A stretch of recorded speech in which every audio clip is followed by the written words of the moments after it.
Olá, eu sou Vera Morgado e começa agora a revista da Câmara com as notícias que foram destaque na semana. O plenário aprova a medida provisória que criou o Ministério da Segurança Pública. A MP seguiu para o Senado.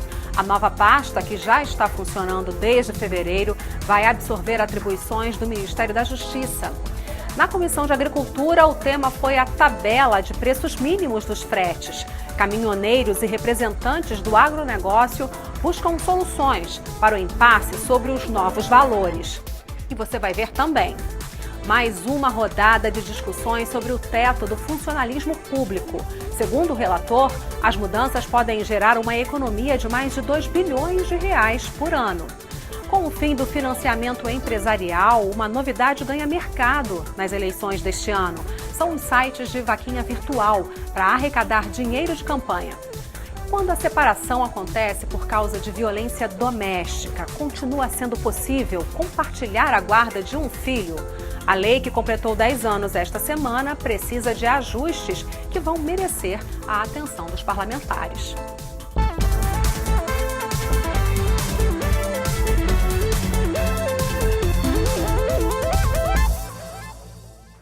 Na semana que passou, o plenário da Câmara aprovou o projeto que regulamenta a profissão de psicomotricista, atividade terapêutica que atende pessoas com dificuldades no desenvolvimento dos movimentos ou então com distúrbios sensoriais.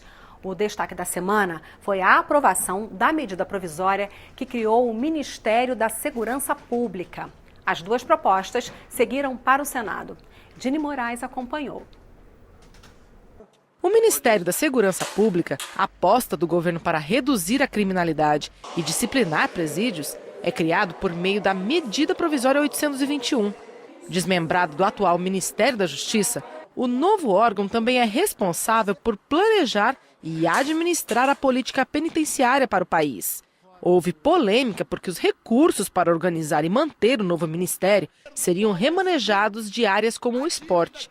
A medida provisória também cria um instituto para realizar estudos em segurança pública e, por acordo, ele deverá ter recursos específicos e não ser fruto de uma divisão do IPEA, o Instituto de Pesquisas Econômicas Aplicadas. A MP foi votada e aprovada. A criação do Ministério da Segurança Pública dá um novo alento a essa sociedade brasileira que vive com medo, vive angustiada, porque ninguém é feliz vivendo com medo. Esse é mais um equívoco do governo Temer. Criar mais estruturas. Já temos 29 ministérios. O plenário ainda analisou um pedido de urgência polêmico. Ele agiliza a tramitação da proposta que permite à Petrobras vender até 70% dos campos de pré-sal da empresa, por meio do regime de cessão onerosa. A urgência foi aprovada. A Petrobras dispõe de uma grande descoberta de petróleo que foi paga ao governo no ano de 2010 e esse projeto possibilita acelerar a exploração desses primeiros 5 bilhões de barris. E isso inclui, inclusive, a área da cessão onerosa, que é uma área onde não há risco algum na exploração. A perfuração ali será feita com 100% de sucesso. 100% de sucesso. E o governo quer entregar isso às multinacionais, às empresas estrangeiras. Nós não podemos concordar com isso. Na Comissão de Agricultura, o debate foi sobre as medidas adotadas pelo governo para conter a greve dos caminhoneiros. O maior impasse ainda é o preço do frete. O movimento afetou atividades que dependem do transporte rodoviário. Depois de muita negociação com o setor, o governo editou 3 medidas provisórias com a pauta de reivindicações. A MP 831 determina que a Companhia Nacional de Abastecimento reserve 30% dos contratos de transporte rodoviário de carga para trabalhadores autônomos. A MP 832 estabelece um preço mínimo para o frete no país e cria a política de preços mínimos do transporte rodoviário de cargas. A MP 833 dispensa de pagamento de pedágio o eixo suspenso de caminhões vazios em rodovias estaduais, distritais e municipais. Hoje o benefício é válido somente para as rodovias federais. Nesta terça-feira, as medidas foram debatidas em audiência pública com várias entidades do setor de cargas e caminhoneiros autônomos.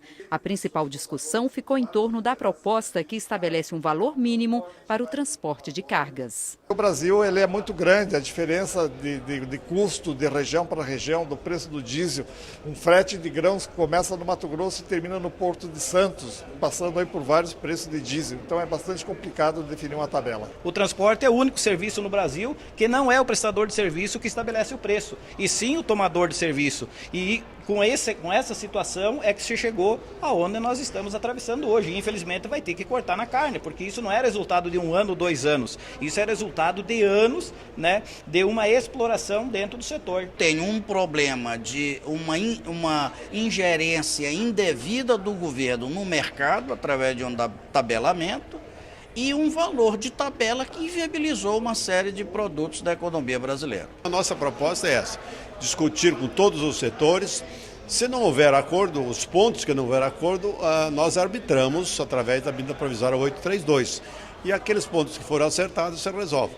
Então, o que nós propomos? Que se faça o acordo e a gente possa levar uma solução negociada e que nenhuma parte fique fora e que nenhuma seja prejudicada, mas todos sejam equilibrados dentro dos seus interesses. Ficou claro que aqui ninguém é contra ninguém. Na verdade, é uma cadeia que precisa encontrar uma solução para que fique competitivo para todos a renda, especialmente dentro desses setores.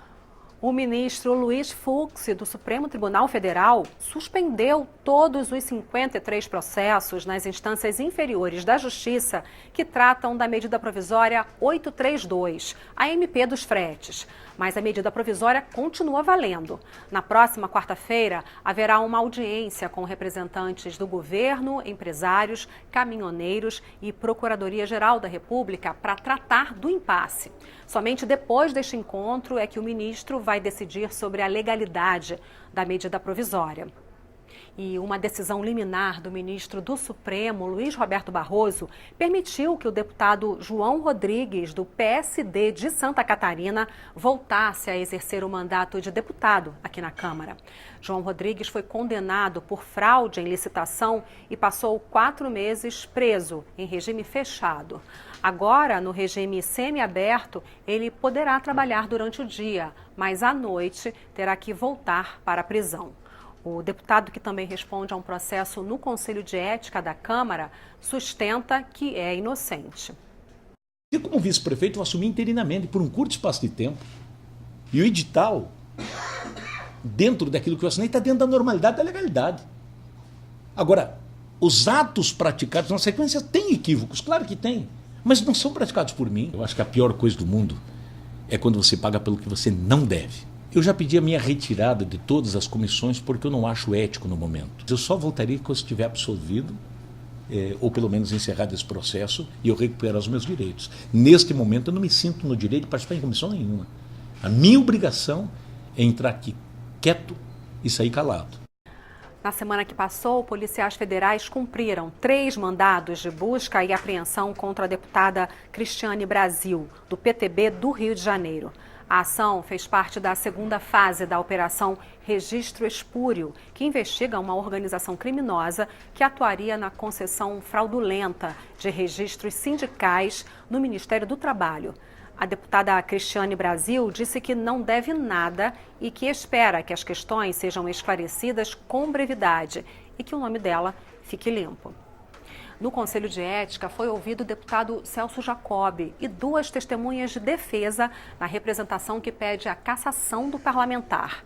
Jacob foi condenado pelo Supremo Tribunal Federal por fraude em licitação destinada à construção de uma creche em 2003, quando ele era prefeito do município de Três Rios, no Rio de Janeiro. Abel Zanardi foi vereador do município de Três Rios, no Rio de Janeiro. Foi ele quem denunciou Jacob, que na época era prefeito da cidade. Zanardi alegou que Jacob agiu fora da lei para concluir a construção de uma creche, mas ele agora mudou o depoimento e disse que foi usado pelo presidente da Câmara dos Vereadores, que queria assumir o posto do prefeito. O agora testemunha de defesa chorou durante todo o depoimento e se disse arrependido da denúncia, pois tem certeza de que Celso Jacob não desviou um centavo para uso pessoal durante a obra. A outra testemunha, Marco Antônio Torno, também era vereador da oposição em 2003 e ajudou a formular a denúncia. Ele também se arrependeu e disse que o deputado agiu de boa fé na tentativa de terminar as obras da creche, que beneficiaria bastante o município. Em sua defesa, Celso Jacob disse ao Conselho de Ética que a empresa contratada faliu durante a obra e que, para não deixar a creche inacabada, convocou a segunda colocada, que aceitou terminar a construção pelo mesmo preço. Jacob lembrou que a creche está sendo usada até hoje, com mais de 100 crianças matriculadas. O parlamentar garantiu que foi condenado simplesmente por ter convocado a segunda colocada, ao invés de fazer uma nova licitação. Eu espero que eles façam justiça. O parecer tem que ser favorável, porque os documentos que eu estou juntando são bem esclarecedores. Eu espero a absolvição, sim, no Conselho de Ética. Eu espero a minha absolvição, com certeza, na minha revisão criminal, que vai sair uma hora, não posso garantir quando. Eu confio na justiça. O relator, deputado Sandro Alex, agora tem 10 dias úteis para apresentar o relatório final. Agora nós entramos, então, numa outra discussão, se é compatível com a atividade parlamentar um deputado condenado em sentença transitada em julgado e que possa estar aqui exercendo as suas atividades. Esse fato é relevante, mas é pretérito ainda da sua atividade parlamentar. Ele o fez como prefeito e os seus eleitores, mesmo sabendo do processo, o elegeram deputado federal. A campanha eleitoral ainda não começou oficialmente, mas a maioria dos pré-candidatos já está a todo vapor para garantir os recursos necessários. Com o fim do financiamento empresarial, uma novidade vem ganhando mercado. São os sites de vaquinha virtual, que já se registraram no Tribunal Superior Eleitoral para atender aos candidatos que querem usar a internet para arrecadar dinheiro de campanha. As chamadas vaquinhas virtuais são uma das apostas dos candidatos para as eleições deste ano. Com a proibição da doação eleitoral pelas empresas, o foco é conseguir recursos por meio da contribuição de pessoas físicas. No dia 15 de maio, teve início o prazo para os candidatos receberem doações. Mais de 70 empresas de arrecadação online já se cadastraram junto ao Tribunal Superior Eleitoral. O pré-candidato, ele faz o seu cadastro no Doação Legal, que é a nossa plataforma, e a partir desse momento ele cria uma página dele. Com esta página, ele consegue então compartilhar com todas as suas mídias sociais, ou seja, divulgando o seu pedido de doação para o financiamento da sua campanha. A arrecadação já começou, mas o candidato só vai receber o dinheiro com registro na Justiça Eleitoral. Cada pessoa pode doar no máximo R$ 1.064 por dia, até o limite de 10% da renda declarada no ano anterior. Tanto o nome do doador quanto o valor doado deve ser divulgado no site da arrecadação. Segundo o TSE, nas eleições de 2016, as doações pela internet representaram apenas 0,05% do total dos recursos arrecadados pelos candidatos no primeiro turno. Mas para este ano, os candidatos estão mais confiantes. Você vai ver daqui a pouco, aqui na revista da Câmara. Relatório do novo Código de Processo Penal inclui a possibilidade de o acusado reconhecer a culpa para ter uma pena menor. A lei da guarda compartilhada dos filhos completou 10 anos, mas nos casos de separação por violência doméstica, precisa de ajustes que vão merecer a atenção dos parlamentares. Você vê já já.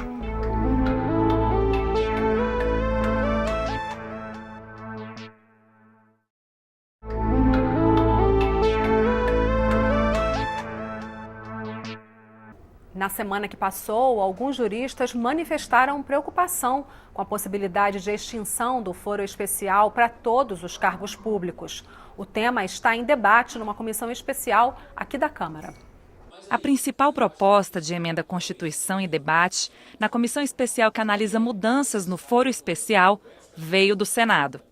Nos casos de crimes comuns, a PEC propõe manter o foro especial apenas para os ocupantes de 5 cargos. o próprio presidente do Supremo Tribunal Federal, o presidente e o vice-presidente da República e os presidentes da Câmara e do Senado. Todas as demais autoridades passariam a ser julgadas por juízes de primeira instância.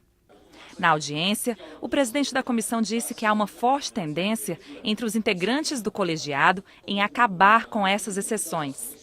O foro deveria ser extinto para todas as autoridades.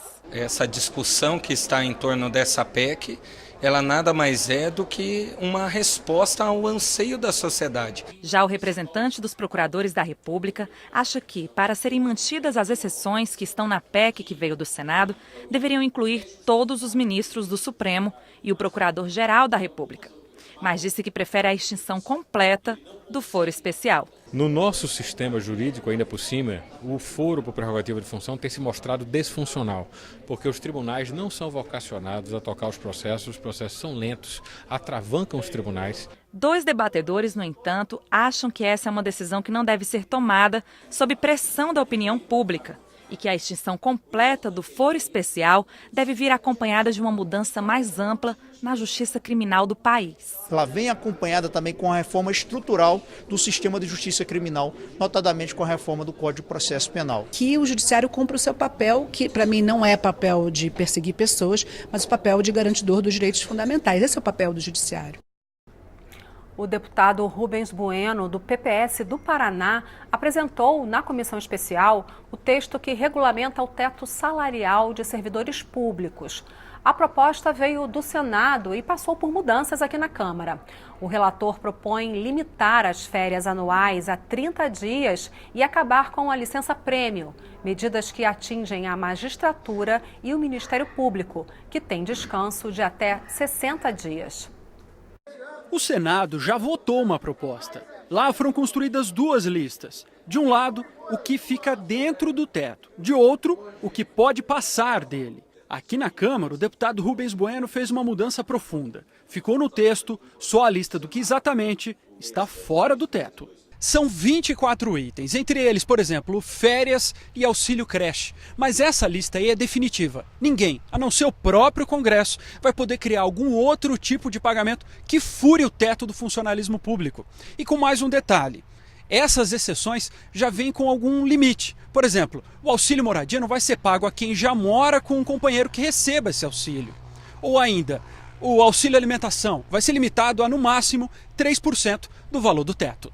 Com essa questão de proibir a transformação prevista em lei da licença especial em pecúnia, muita gente vai embora antes da hora porque não vai querer perder uma economia de 30 anos. As novas regras vão valer para todos os poderes em todos os lugares. Para garantir que o teto seja mesmo aplicado, vai ser criado também um sistema único, com informação do salário de todos os funcionários públicos, justamente para evitar pagamentos duplicados. De acordo com o relator, a economia pode chegar a 2 bilhões e 300 milhões de reais por ano. O texto também prevê punições. O Estado ou município que não entrar no Sistema Nacional pode deixar de receber transferências da União. O chefe que incluir no salário algo além do teto poderá ser condenado à detenção de até 6 anos. A proposta está colocada. Com o pedido de vista, os deputados terão 2 sessões para analisar melhor o texto. Se você olhar o relatório, você vai ver gente ganhando 70, 80, 90, 100 mil reais. Até quando? Né? Salário mínimo, desemprego de milhões, crise econômica, problema de toda a ordem. Então está na hora de tomarmos medidas que coloquem as coisas no seu devido lugar. Também está em debate aqui na Câmara a criação de um novo Código de Processo Penal, com regras para investigações e julgamentos. A lei que vale hoje no Brasil é de 1941. O relator, o deputado João Campos, apresentou na quarta-feira um parecer à comissão especial que analisa o tema. E o repórter Tiago Ramos acompanhou. Da maneira como a Operação Lava Jato investiga, até a maneira como o juiz Sérgio Moro julga, todo esse trajeto é regulado pelo Código de Processo Penal. Essa discussão começou aqui no Congresso com uma comissão de juristas. Dali saiu um primeiro texto que acabou sendo aprovado pelo Senado. Agora é a vez da Câmara. Uma das inovações nessa proposta é a possibilidade do réu confessar o crime e, com isso, ter uma pena menor. Acordo penal. Esse instituto está mantido para os crimes com pena até 8 anos, ressalvadas hipóteses da competência do Tribunal do Júri. Acho que esse instituto é a grande inovação do novo Código de Processo Penal, que vai desafogar a justiça, vai dar efetividade à justiça brasileira, não tenho dúvida disso. Fim dos recursos protelatórios. Nós vamos garantir o exercício, a propositura de um embargo só, um embargo de declaração. Para o exercício da defesa, ele é suficiente. Então essa farra de embargo, dos embargos, nós estamos acabando com isso. Prisão em segunda instância. Eu estou apenas copiando a jurisprudência do Supremo Tribunal Federal. Hoje, no Brasil, já é assim. O Supremo já decidiu assim. Por isso que diversos réus já estão presos, em função de decisão colegiada de segundo grau.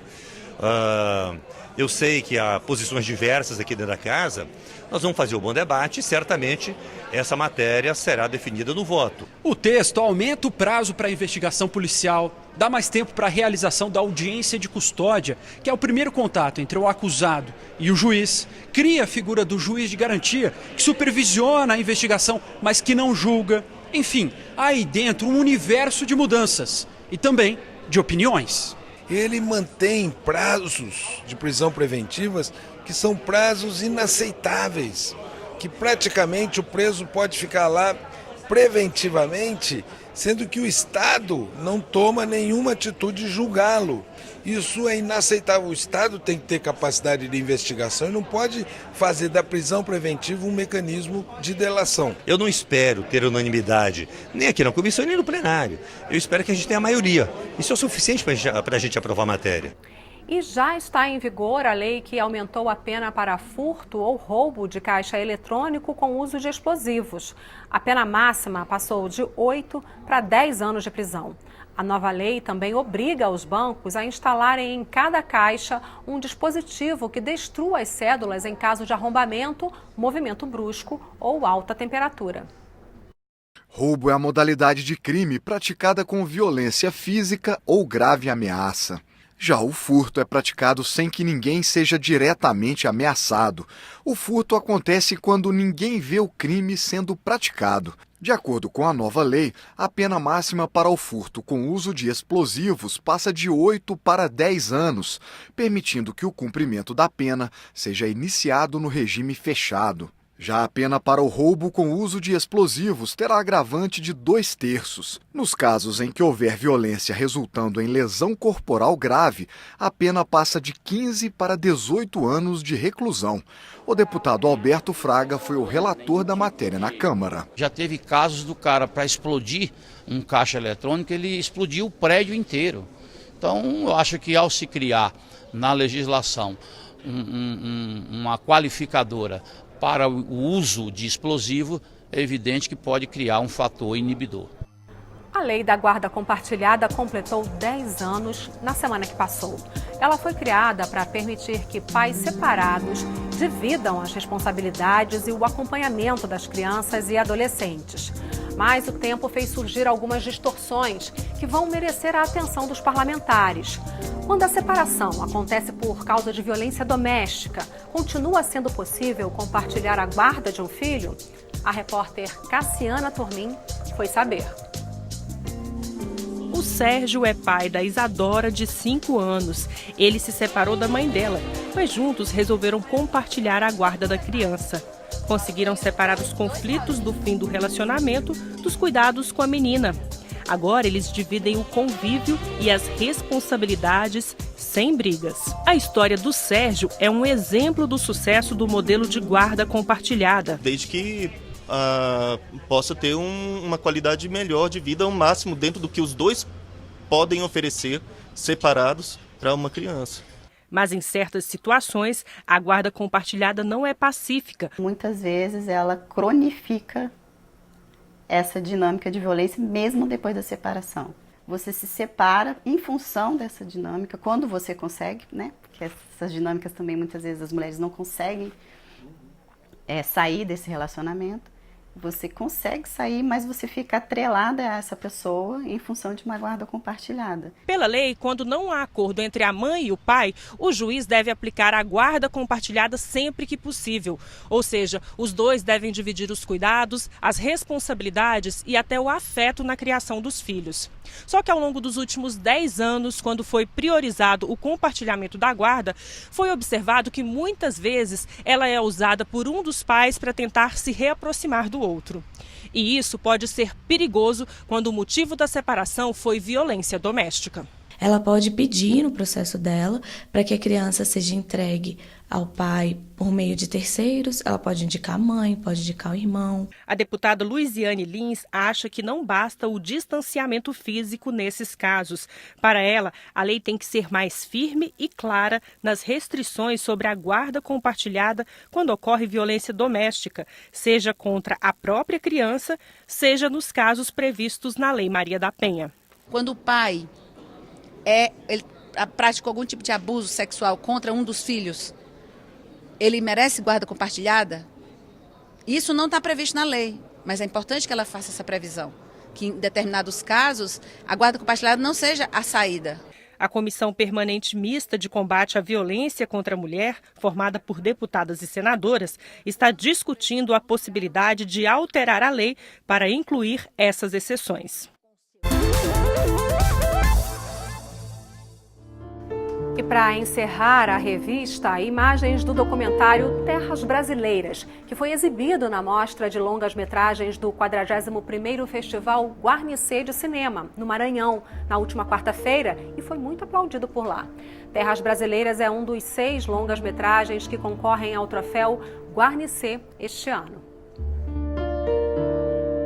Produzido pela TV Câmara no final de 2017, o documentário Terras Brasileiras, da diretora Dulce Queiroz, aborda a questão da demarcação de terras indígenas no Brasil.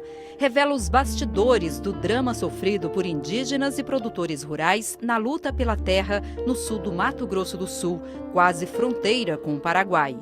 Num clima tenso, sobram confrontos, despejos, ataques e até mortes. O conflito vem de séculos, provocado por erros do próprio Estado brasileiro. Agora, os dois lados exigem solução urgente para a disputa. O documentário, exibido essa semana no Festival Guarnicê de Cinema, no Maranhão, também já passou em sessão especial no Parlamento Europeu, na Bélgica, e pode ser visto na programação da TV Câmara e no canal oficial da Câmara no YouTube.